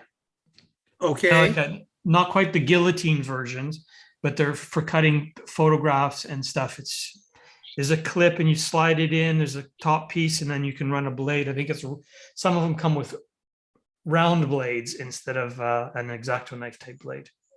Yeah, and I agree with the idea of the guillotine cutter. It's just all of them that I've seen take a larger pieces of paper. And so, most of us aren't working with anything that big unless you're in G scale or maybe 1/4 inch or above. But I have, quite frankly, tried to use my Northwest Shortline chopper as a guillotine to cut things, and I had marginal success with it. So, trying to take that idea of a guillotine cutter and size it down to something a little bit more appropriate. For scissors, did they make these fly tying scissors? They're really, really fine points, and you can really trim very closely with them. So, I mean, for scissors, a big Fiskars or something like that's not going to work, but something like this works rather well. Okay. I've not seen any of those, so that's excellent information. Thank you, Joe. Just outstanding information. Here's another couple types. They're primarily made for decals, but you could use them for signs as well. You have this pair and then this pair, and they both have extremely sharp blades that you wouldn't want to use on anything except a decal or maybe a very thin piece of paper for a sign. I don't use them as much for stuff like that because anytime you're cutting with blades like this, if you have to make more than one cut, you run the risk of angling it slightly while you're doing that. Whereas if you're cutting with a straight edge and a blade, something has to slip very badly for that to happen. But they could work in those cases, especially, I guess, if for some reason you're needing to cut it out of something where you can't actually put it down to use a blade on it. Okay. And one final question I've got that we really haven't talked about a whole lot, but we did touch on, was the use of stencils. Has anybody made any like 29-cent stencils using like a piece of paper or a thin piece of mat board or something? And what were the pros and cons on that? And I know Greg was kind of chuckling and left his chair real quick. So I'm making the assumption Greg went to get something out of his stockpile. So if anybody else has anything out of their stockpile they'd like to show us, let's talk stencils real quick here, because stencils and being able to use like a sponge to sponge it on real quick, or I don't know if you want to necessarily paint it on with a brush, maybe airbrush it if you've got the tools to do that. But I would tend to go to a sponge. If I did decide to do any painting with a brush, I would tend to use a flat brush or a what's called a stencil brush. And the stencil brushes are, quite frankly, kind of round type brushes. And I would use a stippling motion to apply it. The only other thing that I could think that one might want to use is a dauber. The daubers come in like, you know, your old shoe polish and things, and you could use a semi-dry brush technique with a dauber and stipple it on, and hopefully it wouldn't run underneath the stencils.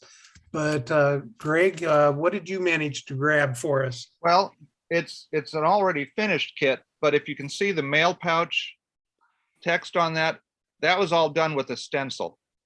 A friend of mine, Steve Milley at Rail Scale Models, makes these stencils. They're just laser cut into paper. This was originally done because this barn was a mail pouch barn created by a friend of mine, Jim Koshin. And what I did in this case, and I have the stencil in my drawer here somewhere because it's reusable, but like you say, I can't find it. You just put a slightly tacky glue on the back. So it's kind of like one of those 3M Post-its, and it actually adheres to the wall. And then I used an airbrush for it. I taped over the portions that are white and sprayed it yellow. And then I taped over the yellow portion, untaped the white portion and sprayed it white. And it gives you that painted on look. And the wood had already been stained and dry brushed kind of a black, because Mail Pouch would put all of their painting on a black wall. They'd paint the wall black first most of the time with blue edges. Mail Pouch always did blue edges. But in some cases, if you have your stencil adhering pretty well, meaning it's not loose, you can use an airbrush. Now, if it's not attached to it, then like you say, using stippling with a sponge or something like that will be better, because it's not likely to lift the stencil off the surface. Okay, and going back to attachment of the stencils, you said you use a somewhat tacky type glue. Yeah. Is it a rubber cement type thing or what? I don't have it right here. I think it was stolen from someone else in the house. But yeah, it's a very kind of weak rubber cement. Okay. And it's, So in the it's not here stencil anymore. itself is just a piece of paper? Yes, it's kind of heavy bond, like maybe 60 pound or something. And it had been laser cut, all of the letters laser cut out. So, and then, Okay. for the letters that have, holes in them, like pouch and stuff, it has little holes that, things like your military stencils that Yeah. hold it in place. And then you go in and touch that up with a brush. Okay. And any other thoughts about stencils out there that you guys may have utilized? I haven't tried it before, but I will now. Okay.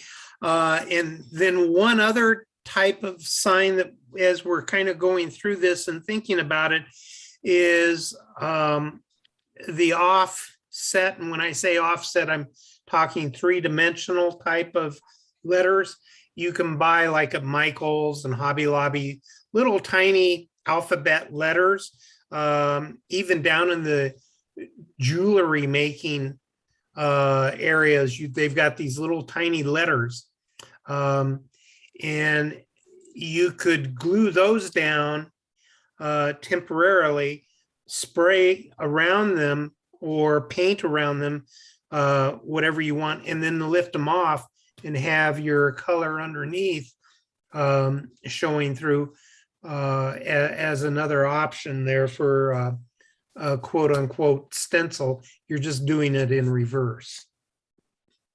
Yeah, I think Letraset, people used to do that. I know Alan Wolfson used to use it on his dioramas. But I think since the internet came out and the computers and the great printing we can do on our printers, I think they're out of business. Okay. Hey, Chris, if you look at that gas station in my background there, it has the raised lettering on it. And I painted them red and individually applied them. Yeah. Pretty good. Yeah. Yeah. And so what you would do is, looking at Cassidy's repair shop there, say you wanted yellow painted on lettering there, what you could, on say a white box or something, you would just reverse the process. So if you wanted yellow lettering, you would paint the yellow first in a box, and then glue down the letters, and then come back in and paint it white, and then remove the letters, and that would give you the yellow painted on lettering underneath. It's type of thing in a white box. So it's just a reverse stencil process. Yeah. Or you can just do it the way that we've done here, which that's another type of sign, which we've discussed. But good input, Pat. Thank you. Chris, Yes. have we got any information on canvas signs? Canvas signs. Good I question. don't have any, a whole lot, other than I've tried to make canvas signs twice to kind of be hanging like on a structure over the balcony railing. And both times I've failed miserably, to the point that I've had to remove it. I don't know the tricks to that. And I, quite frankly, do not recall off the top of my head reading anything about it. In the 90s, in the 90s, Lane Stewart did an article about it. Was in Narrow Gauge and Shortline Gazette. I don't remember what issue, but there is an issue out there somewhere that has it. He did a circus canvas thing. Right. And that's actually one of the things that I used. That's what kind of spurred me to give that a shot. I know exactly the article you're talking about. And quite frankly, I failed. I'll just be upfront. It didn't turn out at all. I can make a reasonable, and it is marginally reasonable, canvas cover to go over something, but that's, the basic tricks of the trade that we've already discussed, just like applying a sign and to a brick wall or something, getting the texture in there. We can cover Chris, that type of thing later. I'm thinking, the same tricks that we use for putting canvas tarps over something, where you'll maybe use a tea bag or some tissue paper or something, and then drape it the way you want it, put glue, thin down glue on it, and then kind of poke it with a toothpick or something until it takes a shape and lets it harden like that. If you're able to use that process that I did to print whatever you want your canvas sign to say onto some of the tissue paper like I had, and then shape it the way you want, put some thin down glue on it and shape it the way you want, maybe on a piece of wax paper, and maybe, pinch the ends or something until it dries. That might be a facsimile of a hanging canvas sign. I haven't tried it, but it might be something worth playing with. Yeah, that's an outstanding idea. So has anybody tried anything similar to that? Well, I was just thinking, once you print something out on tissue paper and then you mold it with water or white glue, isn't that going to make the ink bleed? I haven't had it bleed when I use white glue to press it down into place on a brick wall or anything, but I'm not manipulating it that much. So I don't know. I suppose, I guess you'd have to try it, but inkjet inks tend to dry pretty well. I guess when you get paper wet, they do tend to bleed, so it might. You just have to play with it and see, maybe. Yeah, okay.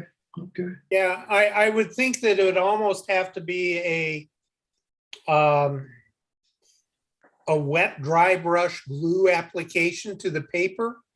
You wouldn't want to flood it at all, but couldn't you use dry transfers on that before you apply it? Dry transfer on the material you're using for a tarp. They make dry transfer letters, and you apply that to the material you're using and then put it on. I don't know how much they might break if you're trying to bend the material you're putting it on or something. You have to try it, see what happens.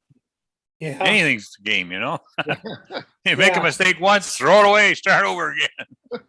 Or twice, like Chris did. Yeah. Yeah. Yeah, I mean, I was so far behind the 8 ball, I didn't even go for a third attempt.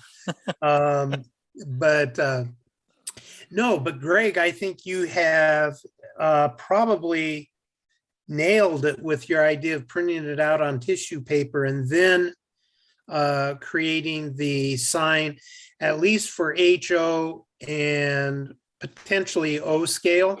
I don't know about G and I don't know about N, but it's an outstanding idea, because I'm sure there's a lot of us that would like to be able to put some banner signs going across the street between 2 telephone poles or light poles or telegraph poles or whatever, Well, you know what? I'm playing with the one sign that I have left on that tissue paper right now. And I just dunked it in my water, and I'm squeezing it and manipulating it. And frankly, the tissue is tearing before anything bleeds or runs. So I'm going to say that may not be an issue. Probably the hardest part you'd have would be once you use your thin down glue, manipulating it into the shape you want without it tearing, because this tissue paper does get really fragile when it's wet. Okay, and so probably you'd want to use a cream or a light yellow, some off-colored sign I would think unless you were using a red with a or black, I don't know, Greg, you Well, know. one nice thing about how those that would tissue work. papers, they come in every color under the rainbow. Yeah, and I'm just trying to think if you could use a different color ink, you know, on the Maybe, but various let's say you tissue. wanted a yellow hanging banner with black letters that said, you know, fair or something like that. You could just get a piece of yellow tissue paper, print your black letters the way I showed, and then again, manipulating it with your thinned out glue into sort of a hanging shape with a little bit of folds or something and letting it dry. And I think the most difficult process in that whole thing would be manipulating it without tearing it. And you just have to be very careful in doing that. Okay. And then it might work. If once it dries in that shape, it is probably going to hold that shape. Yeah, I would concur. Sorry, I've forgotten who asked the question. Does that kind of address the question on those type of signs? Yes. Okay, and Ralph out there in YouTube land, come on, your thoughts. I don't know, there was one question there. It said, question for Greg, when painting tab lines on the O or A, do you mask to brush paint to get sharp edges? I don't know if No, I just use a tiny brush. Okay. You know, and keep in mind this, unless you're doing a brand new mail pouch sign, the paint is going to have worn some, and you know it's covered in stain and stuff, so you're not going to necessarily have nice sharp edges anyway. I actually joined the mail pouch club. There's our Facebook group when I was building this barn to find out more about them. There are people that go around following all the ones that are still left, and there are some that are in really piss poor condition. You know, the barn has fallen down, but you can still sort of see the sign.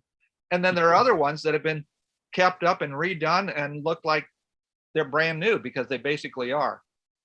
So it kind of depends on what you're going after. And I do want to point out, there was another guy making a stencil similar to this, where he printed it on kind of an adhesive paper, where you would just stick it on and then paint it. Now, it didn't have the little things holding the centers in place, because you would just peel the backing off and then stick it on. And so the middle of the letters, like the A and the O and stuff, would go in the right place. But it was a one-time use stencil. You know, once you were done painting, you kind of peeled it off and it would shred. And, you know, if you ever tried to take a label off a prescription bottle or anything, you know what I mean? Tell me about it. All right. And Tom up there in Beeham, any thoughts on this whole conversation? My thought is that y'all have come up with answers to questions that I never knew existed. I've made a number of signs, but mine have been either raised signs like that Casey's Repair Shop, or the paper ones that I've thinned out and glued on the walls. And if I've had any problem, I would spray the wall first with something that was waterproof, like an acrylic spray or something, and then put it on there. But I don't know. I tend to figure out signs one at a time. Has anybody ever used real cloth, real thin cloth? Everybody uses paper and tissue paper, but what about cloth in itself, really thin, and soak it with a glue to make it stick to the shape? I don't know. I'm just kind of throwing it out there. You could put the stencil on it before you do it too, if you need. A lot of all this depends upon the 3-foot rule. Yeah, how it looks. I tend to look at things from 3 feet away. If you're trying to compete, people are going to look at it from 6 inches away. I'm 3 feet away, so yeah, I wouldn't notice how thick that cloth was. If it looked good to me, it would be fine. I was thinking about those circus signs, you know, that hang from a banner. You could take that cloth and rag the edges and that and stencil on whatever it is you want on the cloth itself. I don't know, just an idea. Yeah, no, it is. You can Okay. go overboard. Yeah, well, the whole point of the past 3 sessions has been to really take a very, very close look at signage and signs and how they can help you tell a story about your structure, the setting that they're in, as well as garner all sorts of points for you if you are trying to work on a MMR sticker. So they're just all things to consider here. But you know, if we look at Pat and look behind him here, all of the different signs that Pat has sitting behind him just on his Casey's Repair Shop. And even Casey's Repair Shop, you look at it and you see that there's 2 different types of fonts that he's used. You know, you can tell all sorts of stories with your signs. So I wanted to really take a very, very close look at signs. Again, we did not look at the use of water slide decals. So that's, I had to cut it off someplace. So we looked at producing our own signs on paper because that's what the vast majority of us have access to.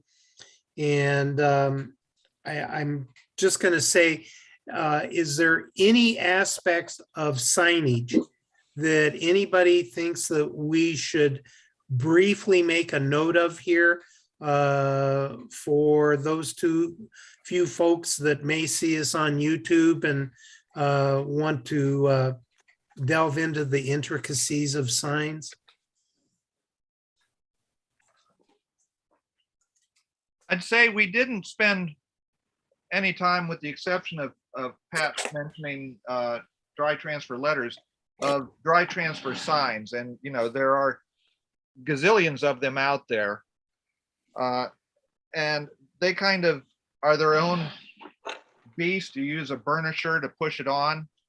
One thing that some of the guys in our club have noticed lately is as they get older, they break apart real easily. And Martin Breckville is one of our club members, and we were recently talking about, is there a way to store them so that 30-year-old dry transfers wouldn't break apart? And we were wondering if keeping them in a plastic bag, airtight or something like that would help.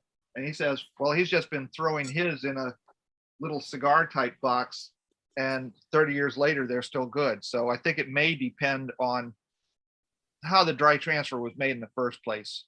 He uses Clover House, which I think are probably better than Woodland Scenics. I would tend to concur with that. Yeah, and as far as the dry transfers, and quite frankly, we had a conversation in one of the post shows here, so the YouTubers kind of missed out on it, I believe. But to the best of our knowledge, there's no way. Yeah, there's no way to revive a dry transfer once it dries out. So once keep it in your humidor. Adhesiveness disappears. You're kind of on your own. So it does give you an excuse to buy a bottle of port and a humidor to sit back and admire your modeling work. Okay, again, guys, is there a couple of folks, now that we've still got a few folks on, that would be willing to step up to the plate for next week and take 10 minutes or 15 minutes and just kind of show us their tricks to the trade and some of the nuances and things that they use in gluing together the sides and the walls to create your structure shell? Hey, can I talk for you guys for a minute? Yeah, go. I listened to you talk about how to make work of making your stencils. And my wife has tried to understand how to do that herself. Could I have her explain how to do it? Sure. All I'm saying is they make a product called Pixie Spray. You're saying about attaching. I don't know if you can see that or not. And Yes. it's made specially for stencils. It's a light tack. Okay. And I didn't know if that would be better than when you said cement, I had heart failure. Yeah. Yeah, no, that's exactly the type of product that we're looking for here. So Pixie spray. Pixie spray, yep. Yeah, pixie spray. Yeah, So my husband ordered over the internet somewhere, but yeah, it's made specially for your stencils. Wow. Okay. Okay. I thought maybe that might help you out more. Thank you. And have you utilized that product? I have not used it yet. No, I've not used it. Okay. I've not used it. I can honestly say that. He just got it for me. But I just thought, for what you guys were saying, maybe this would work better. And it's specially made for that. Yeah, you got to join. A light tack, so that would help. You got to join us. Yeah, really. The other thing, okay, the other thing is you were talking about the paper, the thin paper, the tissue paper. Yes. Have you ever tried vellum? Vellum is a little heavier than tissue paper, but it's transparent or semi-opaque. And you can get it in colors too. Yeah. So, I haven't tried it because it's kind of got a little bit of a waxy surface to it. At least the ones that I've seen or the pads that I've bought, not a super waxy, but just a little bit of a wax to it. But well, now, Chris, what you had might have been vellum that was created for like an industrial use, like chopping or food kitchen usage or something like that. At work, we printed on all kinds of vellum because if somebody think of a report where you open it up and it has a vellum sheet that has the title of the report, but you can see through it. There's a wide range of vellum products out there, and they're heavier than the tissue paper, but they are something that you could print on without having to attach it to another medium. Okay. Okay. Yeah. The only other product that's along those lines that I've run into is called glassine, which is also closer to a waxed paper, I would say. It was just a thought. No, it's a good thought, and it's all something. This is why we are trying to kick all of this around. So, okay. And Rich, while I've got you handy, would you be available for next week to give about a 10 or 15-minute dissertation on your tricks to creating the shell structure to your walls, gluing your walls together? Yeah, I can do that. Okay. Okay. All right. I'm currently on my phone, so I can't do it from here. It's on my computer upstairs instead. But okay, no, that's for next week. I'm just kind of lining up a couple of people. So, and I don't know if, yeah, thank you, Rich. Great input, and thank you for the pixie idea. Rich, what's your wife's name? Darlene. Thank you, Darlene. Yeah, You're thank you, welcome. Darlene. Chris, I hope it works for you. You're now a new member. Chris, there's Yeah. another kind of paper that might still be around somewhere. Of course, I was in Rome in 1990 when you still had to send your letters by really light paper. Oh. This is A4.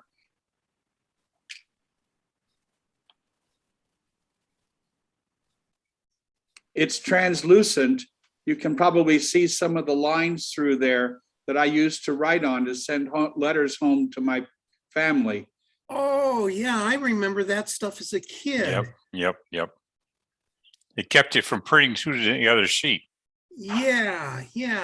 And plus that's why you practiced making straight lines with your lettering when learning to write. I remember idea. that stuff. I use it for signs sometimes because it's got that translucent quality and it's very thin, but it goes right through my printer. Okay. Okay. How does it glue up when it gets wet? It glues up very much like tissue paper, except it's just a little bit thicker than tissue paper is. Okay. Huh. Does anybody know the formal name of that stuff? Oh, boy. I wonder Come where on, you Greg. can find it. We're going to test your graphics artist skills here. No, we did print on A4 a fair bit, the European size, but is A4 a size or is it a? yeah, it's their version of size. 8.5 by 11 letter size. I'm sorry? Yeah, in America we have letter size, which is 8.5 by 11. In Europe they have A4, which is 8 1/4 by 11 5/8. It's sort of their metric. So it's not a weight of paper or a brand. No, A4 is a size. Okay. Okay. But no, that sounds like a good product as well. The question would be how actually thick it is. So when you go to use it on a wall, will it really snuggle down and capture all of the texture of the wall so it looks like it's painted on? Yeah. Yeah. Okay. Hey, my wife's got another thing she wants to mention, something about using tracing paper. I don't know what she means by that, so I'll let her explain that to you guys. Okay. It's just the paper kids used to, when you were a kid, you used to trace a picture, out of something. Do you know what I'm saying?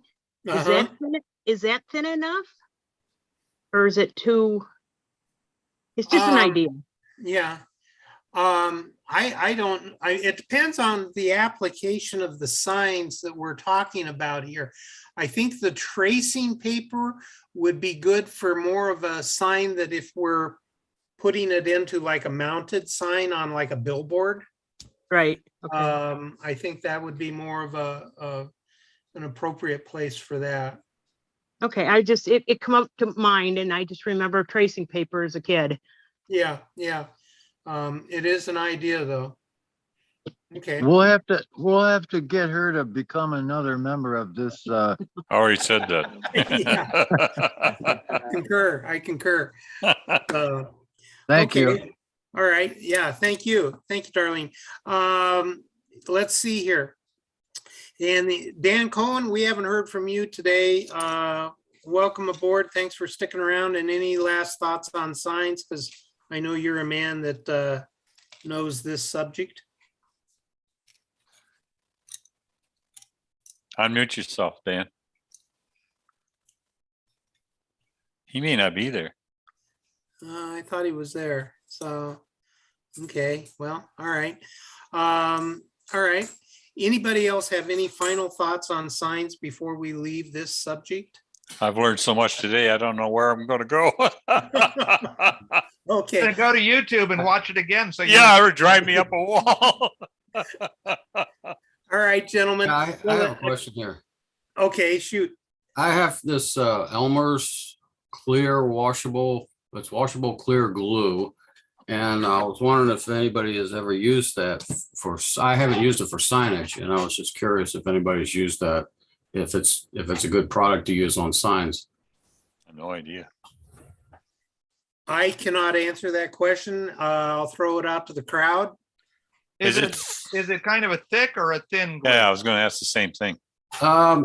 It's kind of thick. Yeah. But you can water it down, thin it down. I mean, I've thinned it down before, and I don't know. It's hard to say. It would probably work as well as some others, I guess. One thing you'd want to see is once it dries, if it has any kind of sheen or anything. That's one of the nice things about canopy glue, is it really becomes almost invisible once it dries, especially when it's thinned down. And that's really what you want to avoid, is anything that's going to leave any kind of residue that is visible. And I don't know, being a washable glue, it might be fine, or it might leave something when it dries. Is the canopy glue washable? Yeah, Or- it's water soluble. Is it? Yeah, but I've never tried washing it. I thought like a washable glue was if you were like repairing some clothing or something and it had to go through the wash, but I could be wrong about that. Yeah, I think that's washable, but as far as being thinnable and making it thinner, canopy glue, I've used water. Haven't you, Greg? Yeah, that's what this is. 50-50 water and glue with a little bit of detergent. It'd be almost like matte medium. Yeah.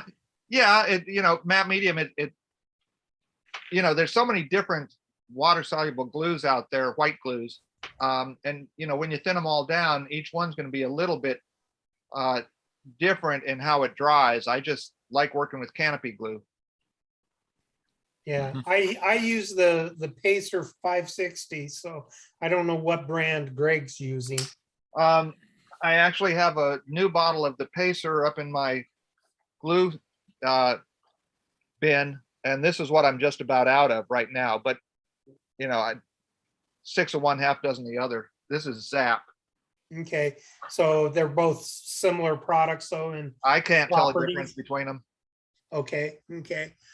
All right. So again, for next week, folks, 2 things. Those of you that have ordered the prints of the ice machine, make sure to be looking in your mailboxes, and let me know if they're not getting to you, please. But everybody should have them by basically this time next week. That's the first thing. And the second thing is, again, please be prepared to kind of back me up on the tricks of the trade of gluing walls together, because besides the biggest trick of clamps, there's all sorts of other tricks of the trade. And I just want to be able to present a bunch of different ideas to the viewers out there that see us 20 years from now.